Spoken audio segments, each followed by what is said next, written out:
joining us today. Today we will be talking about the importance of individuality in marriage. Yep, it's most definitely important to keep your individual personality, even though we're supposed to be one.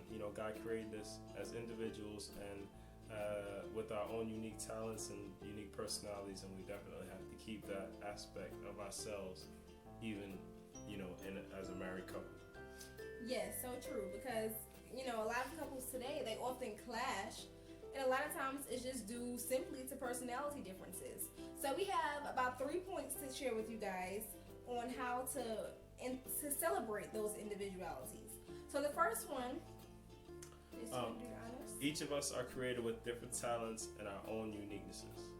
Yes, and the scripture that we have to go along with that is taken from 1 Corinthians 12, verses 14 through 20.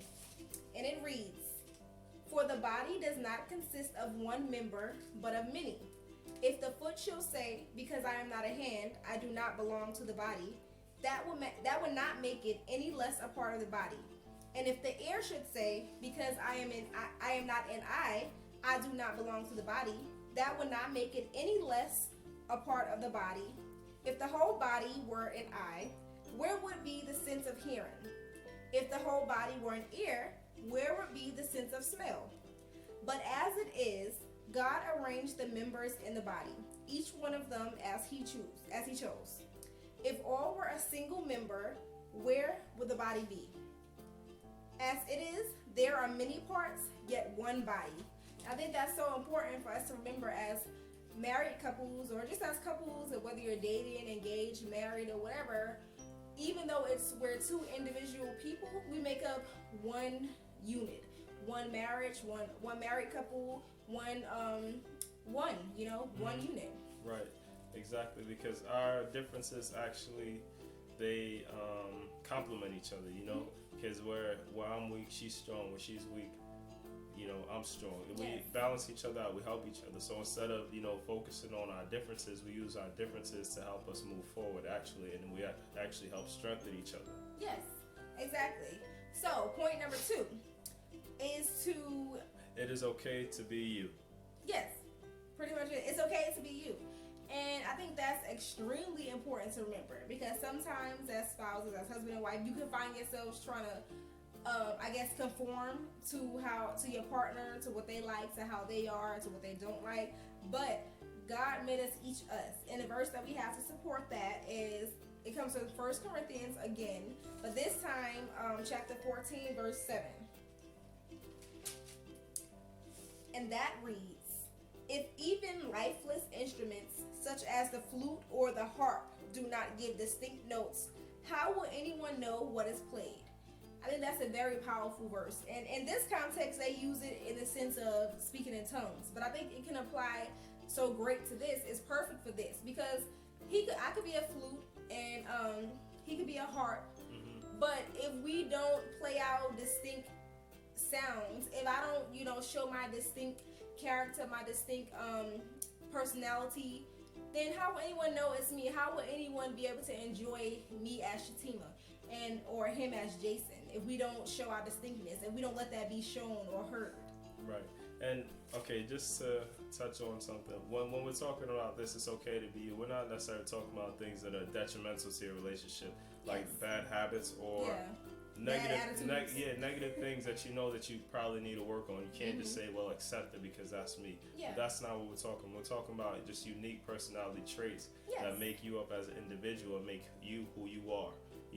That's exactly what we're talking about, because everybody is different. So we're talking about embracing the uniqueness of your spouse, not necessarily embracing the negative, bad habits or, the negative aspects, just the uniqueness and the individuality of that person. Yes, we'll give you guys an example. Okay, okay, babe, what's something about me? One of my distinct personalities, well, not personalities, but something about my personality that's distinct. Well, you're a very fun-loving and outgoing person. So you have a unique sense of humor, and it's something kind of had to grow on me a little bit at first. It was something that was very interesting, because I never met anybody like you before. So it was very interesting to me, So it is something that had to grow on me, and now I feel like it actually adds to our relationship. You know, it makes it lighter, you know, and just a more, you know, less serious. It makes it more fun, you know, a more fun environment because, you know, we play along with each other now. So it just brings a new sense of, you know, a new sense of humor to the overall tone of our relationship. Okay, great. And I will say for Jason, something distinct about his personality that I learned to embrace, I guess would have to be pretty much the opposite of mine. Is he's more reserved, more laid back, more serious, but and you know at first that used to I take care of business. Yes, actually yes, he takes care of business. So I think it's about the perception, but we balance each other out. So I can appreciate his reservedness more now, and I see he tries to meet me halfway too. And so, you know, it's just about your perception of the other person's distinct personal traits. Exactly. You know, because you guys can help each other. You know, if you, as a team, you know, everybody's not going to be strong in every area, you know, or, you know, some areas you may be good at, the other person might not be good at. So, you know, you got to look at where they're good at and their personality and their uniqueness and just use it as a compliment, you know, because you may be weak in that area. Oftentimes it seems like couples, they're different, but their differences complement each other. You know, where the other person's lacking, you know, one person may pick that up. So, you know, you gotta embrace that and actually look for that, you know, and use it as a mold to help push you forward instead of, you know, I guess a hindrance for growth in your relationship. Exactly. And last but not least, our third point is celebrate each other's differences. Yes. That kind of piggybacks off what we were just talking about, celebrating off each other's differences. I can celebrate the fact that Jason, well, for instance, at first it used to bother me that he used to want to get up. This is, you know, something little, but it can cause issues in some marriages. I'm more of a nighttime person. He's more of a morning person. So, but now I appreciate the fact that he's a morning person. Why? Because we have little kids. And so I can appreciate that. They like to get up early. Yes, they like to get up early, so it just works better. He's more so the take charge one in the morning times. And I'm not even saying that to be like, oh well, let me just let him do everything. But it kind of balances itself out. I'm more of a night owl, and I'll try to get, I guess, more things done or stay up and do more things at nighttime. But or you know, before it used to bother me because I'm like, I'm not ready to get up, and you know, why is he trying to talk to me and stuff, and I'm trying to sleep in the morning.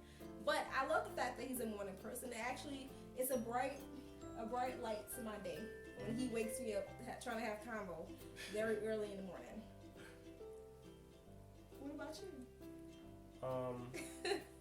Well, yeah, I mean, it complements, you know, and also when they were younger, you know, I don't mind getting up, you know, so also, you know, I'd let you sleep and I get up with them in the middle of the night, you know, so we just complement each other. And, you know, see, this is the thing, a lot of the time with differences, it takes communication because, you know, you can't just assume, you know, that the other person is okay with what, you know, it just takes communication for you guys to actually work through the differences, you know, because sometimes, a lot of the time, that's what causes conflict, the difference, you know, each other's differences. But if you communicate and learn how to communicate effectively, the differences, like we keep on saying, will be a mode for advancement in your relationship. But it also takes communication.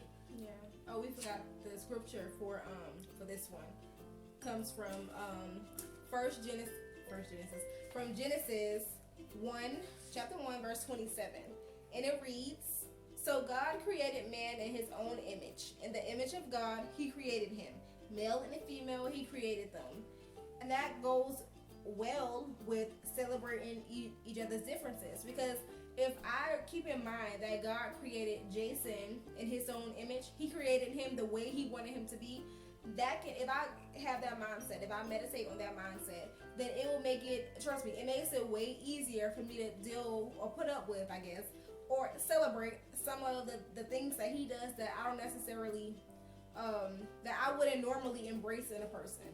So just keep that in mind. Genesis chapter 1, verse 27, that God created your husband, he created your wife in his own image. So every nook and cranny, every flaw, every great aspect of them, God created it. Now, we're not talking about, as Jason said earlier, we're not talking about negative stuff like them having a bad attitude or being lazy, or abuse, things like that. But something, anger issues, things like that. Like something as far as, okay, like Jason, he doesn't do this, but my sister, she hates when her husband smacks when he while he's eating. So things like that. Things like that. Little stuff, because some stuff. people get divorced over people leaving the cap off of the toothpaste, or leaving the shoes on the stairs, leaving small things, the small annoying things, but those annoying things are big, if you have to live with it every day. Yep. Also, this is what I want to say to men. Men, remember that your wife, your Eve, was taken from you. She was fashioned from you, so God knew exactly what you were going to need, when he created your wife and when he gave her to